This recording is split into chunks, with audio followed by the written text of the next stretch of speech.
iniciar con, gracias Jonathan, vamos a iniciar entonces con las sesiones de preguntas. En la primera parte, pues que me correspondía a mí, como lo mencionamos desde ayer, pues la idea y el objetivo es que todos puedan preguntar. Entonces, inicialmente vamos a empezar a responder las preguntas máximo dos por participantes y ya si vemos si hay el espacio, pues le respondemos a quienes de pronto mandaron más de dos. Contabilidad 3 pregunta respecto al plan institucional. Para el empleador, todo el valor del aporte es deducible en renta, aunque supere 3.800 VT. Y para el empleado sería ingreso solo lo que se considere, lo que se consolida en el respectivo año. No, a ver, el empleador tiene un límite del costo o gasto deducible y es que es lo que no supere 3.800 VT, ¿cierto? Sin embargo, como les mencionaba en la presentación, todos los costos y gastos tienen que pasar por el filtro de relación de causalidad, proporcionalidad, razonabilidad, ¿cierto? Entonces, ¿por qué lo digo? Porque es muy común, sobre todo en empresas familiares, que esos aportes institucionales se le hagan a la esposa del dueño, pero que no es accionista, que no ejerce ninguna actividad dentro de la compañía, a los hijos del dueño, a los papás del dueño. Y en ese caso, aunque esté dentro de los límites de 3.800 VT, pues puede ser objetable el costo-gasto, ¿sí? Pero entonces, si yo puedo demostrar que ese valor que le estoy entregando a título de bonificación, de cumplimiento de metas, de lo que sea que hayamos pactado, es razonable, es proporcional y tiene relación de causalidad, va a ser deducible hasta el límite de 3.800 VT por año y por empleado. ¿Qué era lo que decíamos y la consecuencia para el trabajador? Que si, por ejemplo, es un aporte institucional que se consolida en el mismo año la sociedad tiene costo-gasto deducible y en el mismo año el trabajador tiene un ingreso, ¿cierto? Que ese ingreso es grabado y que a su vez ese aporte se puede tomar como renta exenta, pero dentro del límite de las 1.340 VT. Pero si los aportes son por consolidar, la sociedad lo toma como deducible en el año del aporte, mientras que el empleado solamente lo declara en el ingreso en que se consolide. Esa es como básicamente la diferencia. Y Contabilidad 3 también hace su segunda pregunta, dice, si una persona natural factura intereses por los préstamos a la empresa donde es accionista, esta empresa se los puede deducir en renta y el contribuyente socio lo declara como ingreso hasta el momento en que se los pague. Sí.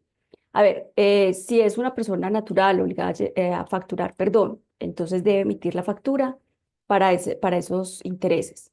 Y como puede que tengamos diferentes normas para la realización del costo o gasto, que puede ocurrir? Que la empresa que es la que está pagando los intereses, pues, o teniendo el gasto de intereses, se los puede tomar por devengo contable cuando se causen, ¿cierto? Cuando se provisionen, así efectivamente no los haya pagado. Mientras que en el caso de la persona natural, si es no obligada a llevar contabilidad, ella únicamente va a declarar ese ingreso en el momento del pago. Entonces ahí también puede haber una diferencia. Sí es muy importante que para efectos de soportar ese costo o gasto se cumplan todos los requisitos, ¿cierto? Entonces ya sabemos que esa persona natural va a emitir su factura para que sea válido. Pero también la sociedad que le pague es importante que practique retención en la fuente porque si no va a tener una responsabilidad solidaria frente al impuesto por esa retención no declarada. El gasto igualmente va a ser deducible, haya o no haya practicado retención en la fuente, pero hay otras consecuencias, ¿cierto? Que me puedan objetar que mi declaración de retención en la fuente está malita y entonces que tengo que corregirla con sanción del 10%.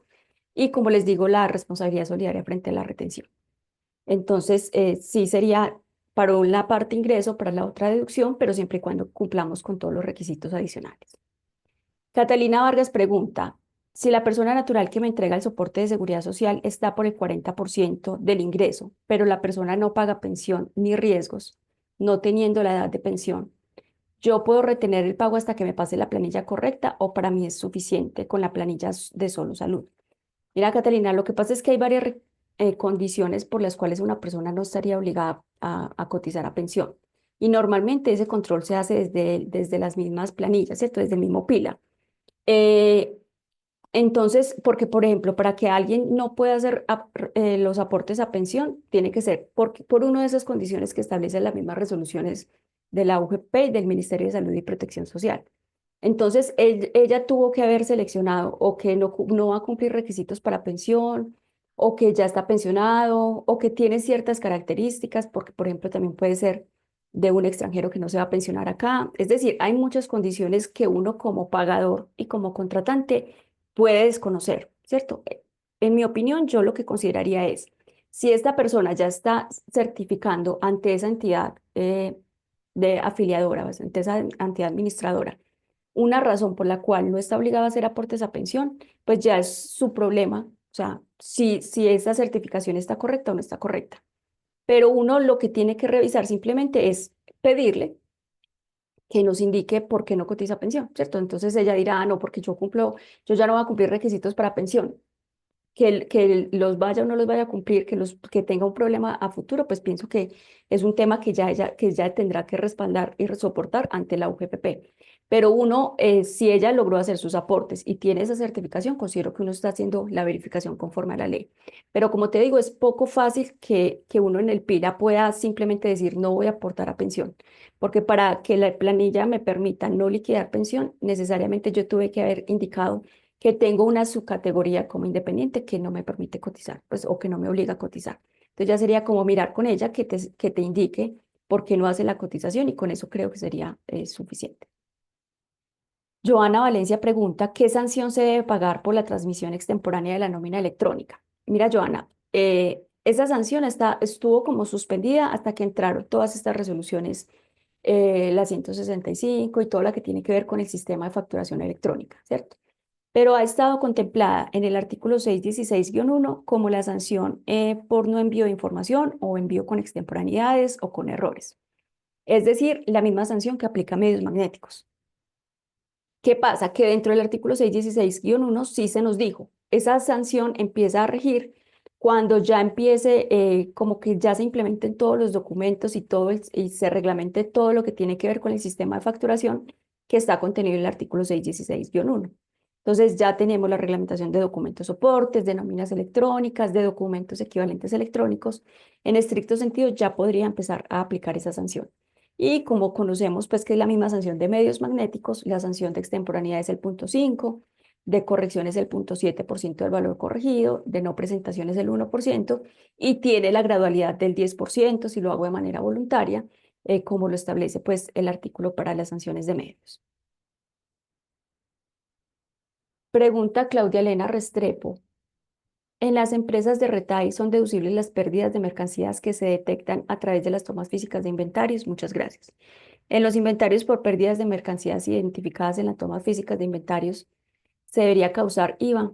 ¿Sería necesaria esta causación para acceder a la deducción de renta? Bueno, hay dos temas importantes que hay que tener en cuenta con respecto a las pérdidas de inventarios. Y es que hay unas pérdidas que son admitidas pues, fiscalmente desde que no sobrepasen ese porcentaje del 3%, ¿cierto? Y ya cuando es una destrucción, porque pueden darse las dos cosas, que tengo un inventario que no me supera el 3%, que establece el artículo 64 y por lo tanto lo puedo tomar como un costo de la declaración de renta.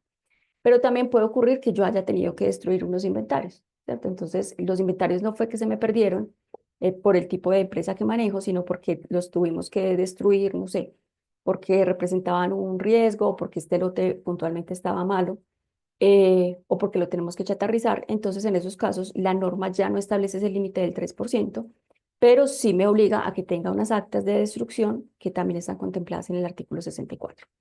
Y con respecto al IVA, es importante también tener en cuenta, a ver, no es que se deba generar un IVA porque propiamente no es una generación de un IVA, sino que dentro del artículo de impuestos descontables, que es el artículo 485, si hay un parágrafo que me obliga a ajustar los impuestos descontables, es decir, a restarme menos descontables cuando tengo pérdidas de inventarios de fácil destrucción y pérdida que me superen el 3%. Entonces, en aquello que me supere el 3%, ¿qué quiere decir?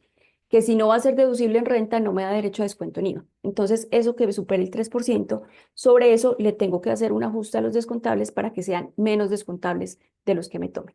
Sí, Ángela. Bueno, voy a empezar por aquí como preguntas después de las 9:40 que arrancan acá, donde estábamos el tema y del tema. Una de María Victoria Rodríguez.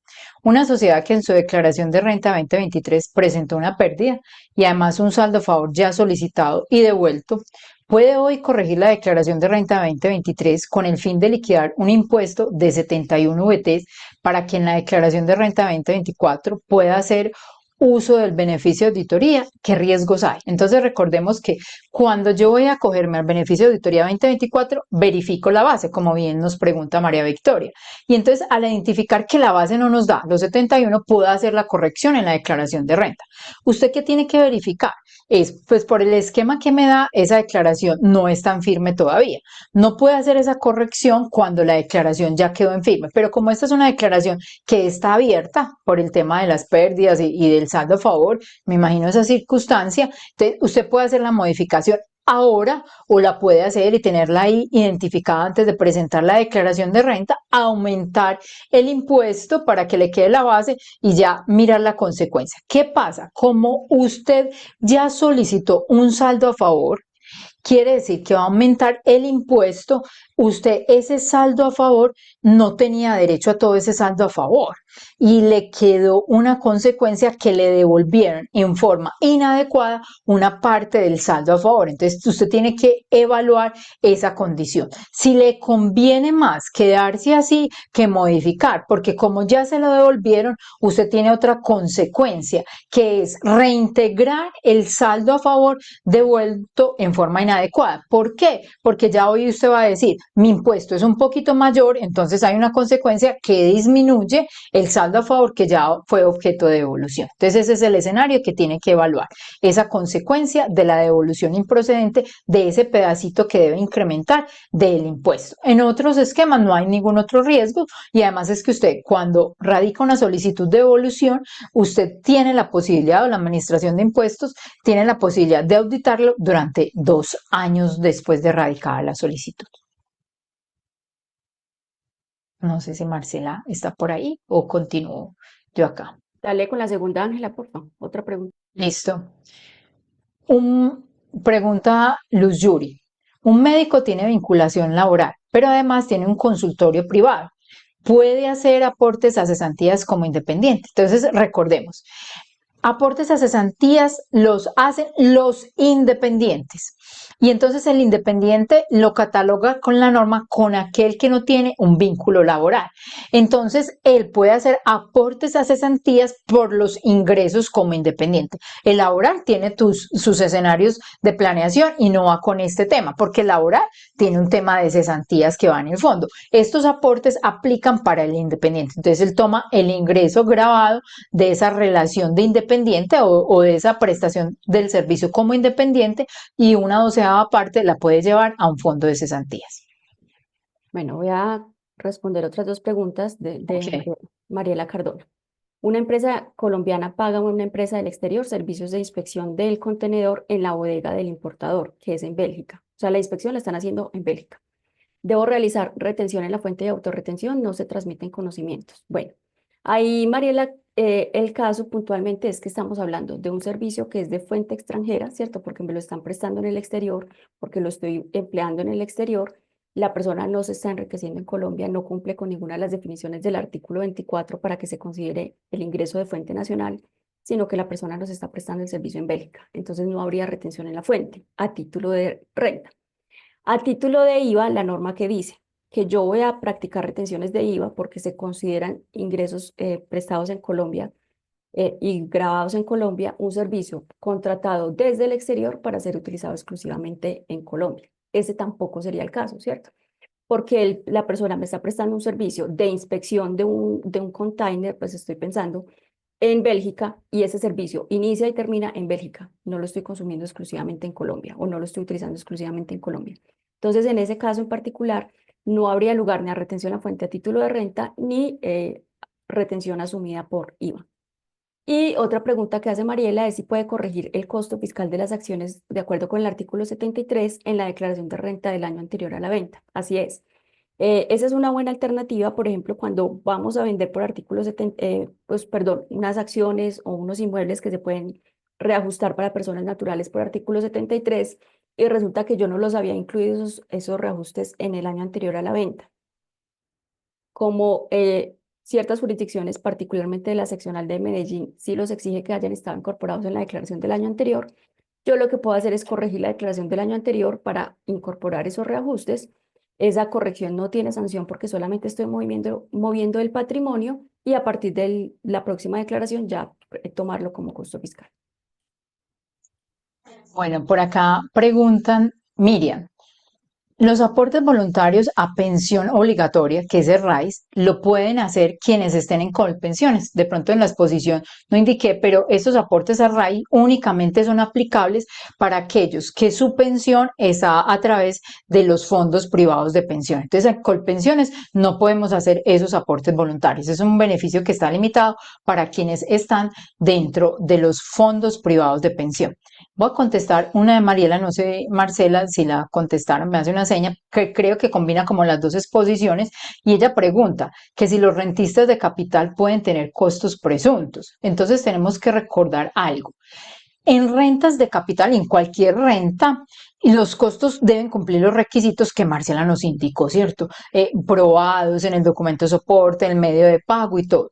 Las presunciones de costos que escuchamos hablar hacen relación para determinar los aportes a la seguridad social y que están establecidas en un rango que ya vieron. Y hay unas presunciones especiales para unas actividades dentro del mundo de las rentas no laborales, que son aquellos que se dedican al cultivo de la papa y al cultivo del café. De resto, para todas las otras personas, los costos tienen que ser reales y cumplir con todos los requisitos establecidos en la norma. Lina pregunta, ¿la bancarización aplica para el régimen simple? Sí, Lina, mira, hay que tener presente que el artículo 771-5 es no solamente válido pues, o para controlar costos y deducciones. Si bien en la presentación, porque era específicamente para costos y deducciones, hicimos el énfasis en esto, también no se nos puede escapar como del mapa y de la revisión, es que este artículo controla aceptación de costos, deducciones e impuestos descontables. Entonces, ¿qué pasa con el régimen simple? Que si un régimen simple es responsable del IVA y tiene derecho a tomarse impuestos descontables, para que ese IVA sea descontable también tiene que haber cumplido con bancarización o si no puede dar lugar a rechazo del IVA. Entonces, pues, al régimen simple, digamos que no le importan los costos y gastos deducibles o no deducibles, ¿cierto? Porque tributa sobre sus ingresos depurados, pero sí le afecta en el tema del IVA. Y pregunta María Victoria, por favor me indica qué retención debe practicarse en el caso de un bono de retiro que se pagará a un trabajador que renunció en septiembre y con el fin de evitar un posible pleito se pagará este bono por 100 millones de pesos en diciembre. Hay diferencia con indemnización por despido, se debe pagar seguridad social por parte del empleador. Ángela, yo creo que tú me puedes ayudar más fácilmente con la ubicación de las páginas del manual de retención en la fuente donde está este tema. Te la voy a dejar pendiente, María Victoria, porque sí es muy bueno que lo revisemos desde el manual eh, de las aclaraciones que tenemos respecto a indemnizaciones, porque sí es diferente en indemnizaciones en caso Listo, sí. de despido, porque tiene unos porcentajes fijos. Entonces voy a responder a Juan Carlos Yepes. Ok. Eh, Inversiones en entidades del exterior tienen varios conceptos de ingresos o gastos, valorización, rendimientos, ajustes por diferencia en cambio, dividendos. ¿Cómo manejar y controlar fiscalmente el ingreso o gasto que será grabado o no grabado?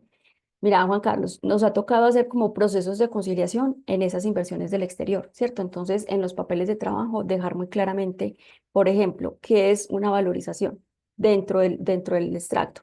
Porque a mí al final del mes me llega un extracto que dice que había invertido 100.000 dólares, pero luego que el saldo final de la cuenta son 125.000, ¿cierto? Pero dentro de esos 125.000 yo tengo intereses que me capitalizaron y que están reflejados en mi saldo, que son de libre disponibilidad, que yo ya los tengo derechos sobre ellos y por lo tanto son ingresos declarables con la TRM en la fecha en que los obtuve. Puedo tener también dividendos que pasa lo mismo, que ya me los consignaron en esas cuentas y por lo tanto también son ingresos dentro de ese periodo. Pero ¿qué ocurre, por ejemplo, con la valorización? Yo compré un título o compré unas acciones en 1.000 dólares y ahorita están valorizándose en 1.200 o en 950. Esa valorización no cumple con las definiciones de reconocimiento fiscal ni como ingreso ni como gasto. Entonces yo tengo que controlar también en el extracto y decir, vea, de esos 125.000 pesos que me están certificando, 13.000 dólares ya los declaré como ingresos por intereses, otros como ingresos por dividendos, pero los 12.000 de diferencia son una valorización no realizada, que es contable y no fiscal, e ir llevando ese control adecuadamente. Y con respecto a la diferencia en cambio, pues también la diferencia en cambio se va a realizar en el momento en que yo liquide o haga transferencias de ese portafolio hacia Colombia, ¿cierto? Mientras tanto, yo tengo ahí como el acumuladito, la inversión inicial de $100.000, más los intereses que capitalicé, pensemos hoy con la TRM de hoy, más los dividendos de diciembre 31 con la TRM de diciembre 31, todo eso lo tengo sin realizar la diferencia en cambio. Pensemos que en el 2025 ya me quiero volver a traer el dinero. Entonces, en ese momento es que se va a realizar la diferencia en cambio y es en ese momento en el que lo voy a reconocer para efectos fiscales, aunque contablemente yo lo tenga reconocido con la TRM de diciembre 31.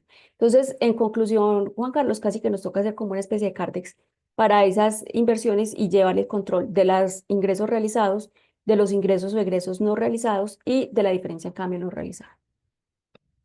Bueno, preguntan por acá, que si recuerdo cómo hago para que esos intereses de vivienda, de crédito de vivienda, los puedan descontar los cónyuges. Es importante recordar, de pronto no lo dije, pero tiene que ser que dentro del crédito de vivienda aparezcan los dos cónyuges o aparezca el papá con los hijos dentro del crédito de vivienda. Entonces, en la certificación aparecen en los porcentajes que participan dentro del crédito y entonces en el grupo familiar hacemos la planeación y decimos, a usted le conviene más dejarle todos los intereses o esta partecita de intereses para que complete con el tema, pero tiene que ser no porque el cónyuge hizo el crédito a nombre de él y le cede los intereses a la esposa, no, es porque el crédito está en cabeza de las dos personas que se debe hacer ese traslado o utilización para maximizar los beneficios dentro del grupo. También me preguntan por acá, Gloria Flores. Los aportes voluntarios a cesantías como independientes es la 12ª parte del ingreso bruto o neto y aplica para personas que reciban honorarios y salarios. Entonces hay que recordar algo. Estos aportes a cesantías que son muy buenos para el caso de los rentistas de capital, independientes y todo, porque usted los puede hacer, inclusive ir a prestar la plata y que le presten la plata para hacer el aporte en diciembre y en enero llegar y pagarla, tiene que ser aquellos que son independientes. Entonces, ¿quiénes son independientes? Los que no reciben salarios. Pero si usted tiene el mundo del combinado, usted dice, yo puedo aportar por los ingresos como independiente. Saca de la formulación los salarios. Y entonces la norma le dice, es una 12ª parte del ingreso grabado. Entonces, una 12ª parte del ingreso grabado hace referencia ingreso menos el ingreso no constitutivo menos las rentas exentas. Porque esos dos, los ingresos no constitutivos y las rentas exentas, son aquellos ingresos que no van a ser grabados. Entonces lo otro le queda es por el ingreso grabado. Entonces es una posibilidad mayor porque usted tiene un tope importante. No es la renta que le quede, la norma le dice una 12ª parte del ingreso grabado. Catalina Estrada pregunta, o sea que si en algún momento no vendo productos grabados, no debo presentar declaración del impuesto nacional al consumo, esto para un servicio de restaurante. Así es, Catalina. Supongamos que en un bimestre no prestas el servicio de bares y restaurantes y por lo tanto no recaudaste el impuesto.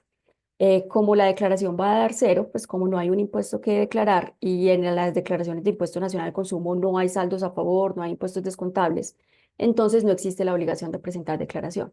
En materia de IVA, retención en la fuente e impuesto nacional al consumo, la norma establece que en esos tres casos no se presentan declaraciones en cero, ¿cierto? Entonces no existe esa obligación de presentar como una declaración informativa solo en ceros si no hubo transacciones. Pero si sí tuviste pues el recaudo de ese impuesto, debes presentarla bimestralmente.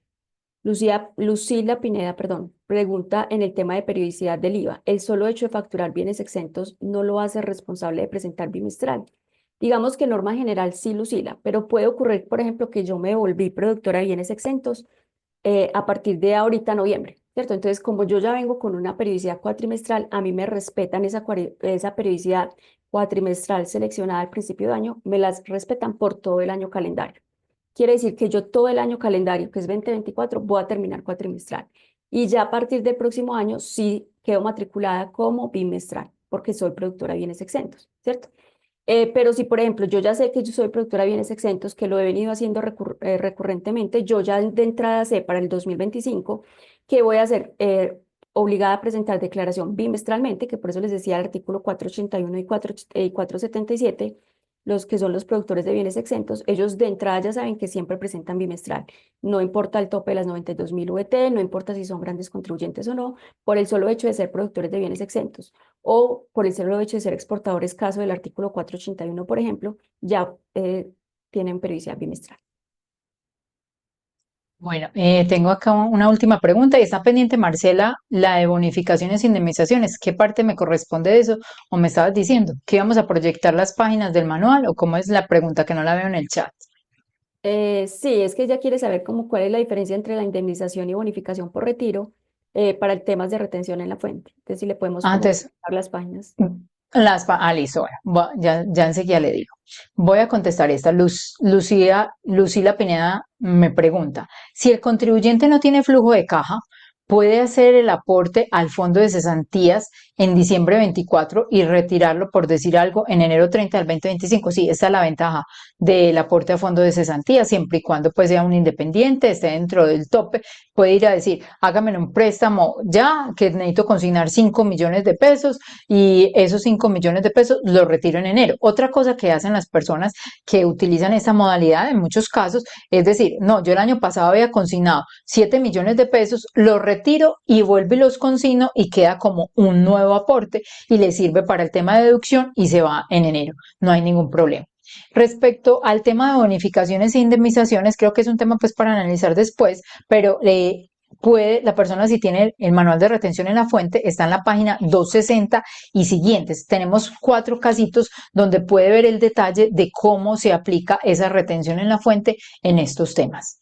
Pero digamos que como manera de conclusión, María Victoria, tú lo que tienes es que si es una indemnización por despido y supera ese tope que está establecido ahí en esos ejercicios que son 206 VT, ¿cierto? De ingreso promedio en los Sí. últimos 12 meses, se aplica una retención en la fuente del 20%. Ese es un porcentaje como fijo.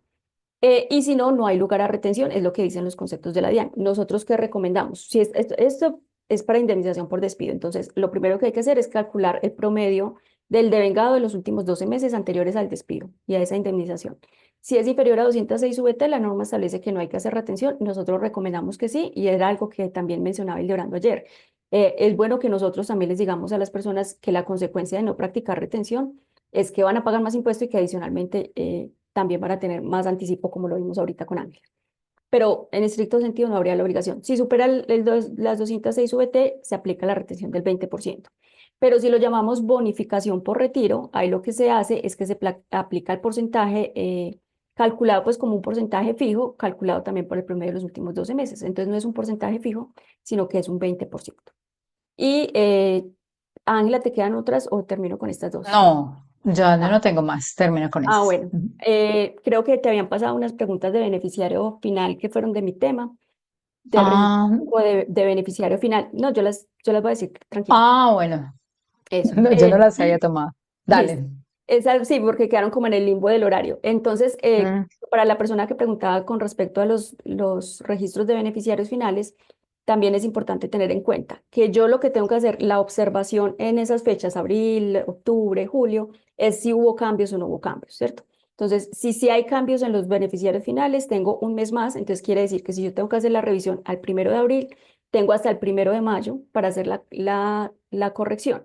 Pero si son los mismos accionistas, no hay ningún cambio, no hay cambios en los beneficiarios finales tampoco, no tengo que hacer nada y ese registro único de beneficiarios finales sigue tal cual.